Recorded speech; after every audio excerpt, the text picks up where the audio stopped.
Le Hajj, le voyage d'une vie.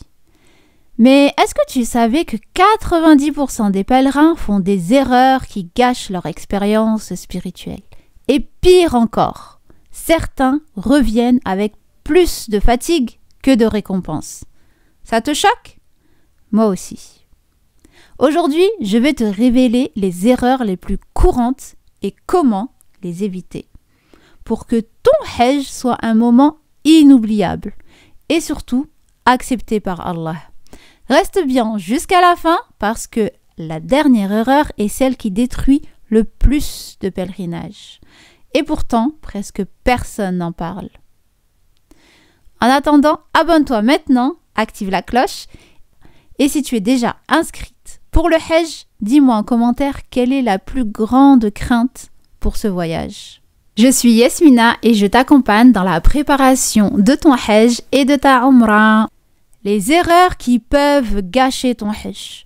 Je vais t'en citer ici quelques-unes, mais sache qu'il y en a énormément et que d'ailleurs j'ai prévu une conférence dans ce sens et tu peux t'y inscrire via la description sous la vidéo où je te délivrerai, il me semble, entre 7 ou 11 erreurs, autres erreurs.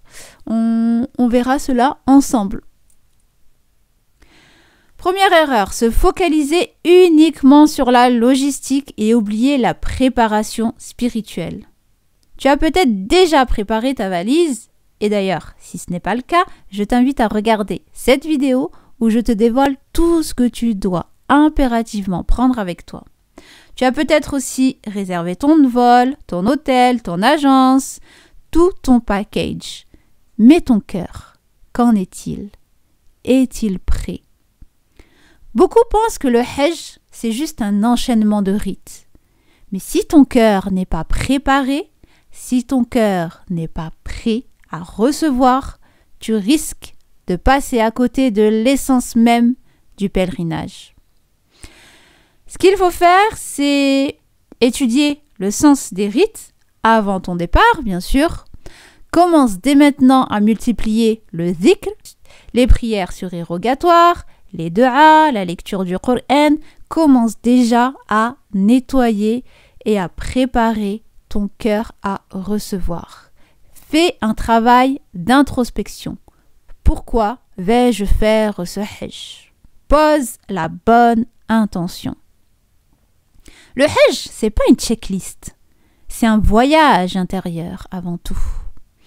C'est pour cela que je t'invite vivement à prendre place dans le programme en ligne Destination Mecca, où déjà des centaines de Hajjats ont pris place pour faire de leur Hajj une purification et une renaissance spirituelle et préparent leur cœur à ce big voyage. C'est un retour à l'essentiel dans ton quotidien et durant ce voyage. Passons maintenant à la seconde erreur. Sous-estimer la préparation mentale. Si je te dis que le plus grand défi du Hajj, c'est pas la chaleur, c'est pas la foule, c'est pas les heures de marche, mais ton propre état d'esprit. Tu me crois? Le Hajj, c'est une épreuve intérieure. Il y aura des moments où tu seras fatigué, agacé par le comportement des autres, frustré par les imprévus. Et il peut t'arriver de t'emporter, de pleurer ou encore de te mettre en colère.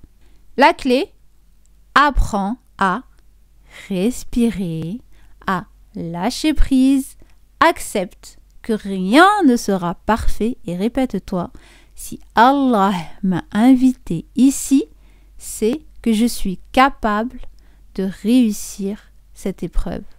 La yukallifu Allahu nafsan illa wus'aha.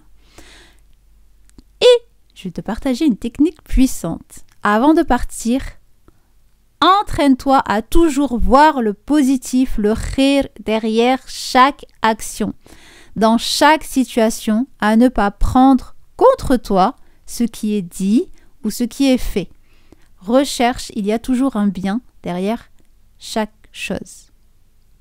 Troisième erreur, se laisser distraire par le matériel et le superflu. Tu es à la Mecque, devant la Kaaba, un moment que tu as attendu toute ta vie. Et pourtant, tu vois des gens, des milliers de personnes scotchées à leur téléphone, en train de filmer au lieu de savourer chaque instant pour se reconnecter à leur créateur en profondeur. Est-ce que tu trouves ça normal? Ne laisse pas la tentation des photos, des réseaux sociaux, voler ce moment, cet instant. Sois présente. C'est simple. Je ne vais pas te dire de ne pas prendre de photos. Bien sûr que tu vas en prendre, c'est bien et important de garder un souvenir. Fais quelques photos, une fois. Et voilà, ensuite tu mets ton téléphone en mode avion et tu te reconnectes à l'instant T, à l'essentiel. C'est ça le plus qui va te manquer. C'est pas ton selfie face à la Kaaba. C'est plus cette énergie. Bon, passons à la 4e erreur. La plus grave à mon sens. Ne pas purifier son intention. À chaque fois, je vous le dis. Et on en parle plus en détail dans les 6 clés d'un Hajj réussi. Donc, c'est une série de vidéos où je t'invite à t'inscrire pour vraiment revoir des principes musulmans afin d'être vraiment prête pour ce big voyage. Donc, l'intention. Pourquoi fais-tu ce Hajj? Vraiment. Pourquoi? Pour qui? Beaucoup partent parce que c'est une obligation. Voilà, je suis obligée de faire le Hajj. Maintenant, j'en ai les moyens financiers. J'y vais. Mais est-ce que tu as pris le temps d'élever ton intention? Est-ce que tu as pris le temps de vraiment purifier ton intention, purifier ton cœur? Un Hajj sincère transforme une vie. Mais si ton cœur est ailleurs, tu risques de revenir avec un simple souvenir et non une purification spirituelle. Pose-toi la question. Comment veux-tu que ce Hajj change ta vie? Pose-toi la question. Comment est-ce que je veux? Non. Comment veux-tu que ce Hajj change ta vie? Écris-le, médite dessus et demande à Allah de t'orienter vers une intention sincère. Vraiment, l'intention, c'est très très important en islam. Maintenant que tu connais ces erreurs, donc là, je t'en ai cité 4 et bien sûr lors d'une conférence en ligne et en direct, je t'en partagerai d'autres et encore plus en profondeur. On va vraiment voir plus en profondeur chaque erreur, les décortiquer et comment y remédier. Donc si tu veux, je t'invite à t'inscrire sous la vidéo. Il te reste quand même une chose essentielle à faire. Te préparer en profondeur. Alors, je te dis à très vite dans une prochaine vidéo. Assalamu alaikum.